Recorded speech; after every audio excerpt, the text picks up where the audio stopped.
দৰ্শকসকল, মোৰ ইউটিউব চেনেলত আজি আৰু এটা বিশেষ পৰ্যায়লৈ আপোনালোকক জনাব বিচাৰিছোঁ যে আজি নাট্যগোষ্ঠীটো যিটো ভোজ পাতিলোঁ প্ৰীতিভোজত আমাৰ কি পাৰ্ট লৈছিলে আপুনি ৰহিম চাচা চৰিত্ৰত অভিনয় কৰিছিল। তেখেত হৈছে কওকচোন আপোনাৰ পৰিচয়। এজন আৰক্ষী বিষয়া মোহন, অমিতাভ মোহন এজন আৰক্ষী বিষয়া। তেওঁ ইয়াত আমাৰ গোষ্ঠীটোত অভিনয় কৰিছিলে নাটকখনত।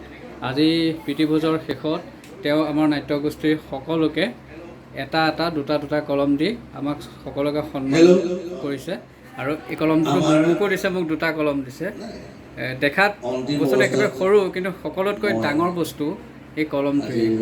তেখেতক মোৰ মনত থাকিব, আমাৰ সকলোৰে মনত থাকিব, বিশেষকৈ মোৰতো বহুত মনত থাকিব। আজি মোৰ ইউটিউব চেনেল যোগে আপোনালোকক মই এই কথাটো জনাওঁ। এই দুটা মোক কলম গিফ্ট দিছে। সুদূৰ ভৱিষ্যত জীৱনলৈ আমাৰ মনত থাকিব। মোৰ নাটক কৰি আহি আজি মই দুটা কলম উপহাৰ হিচাপে পাইছোঁ।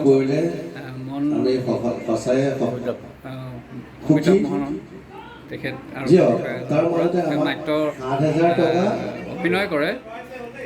আজি মই এই দিনটো এটা স্মৰণীয় হৈ ৰ'ব।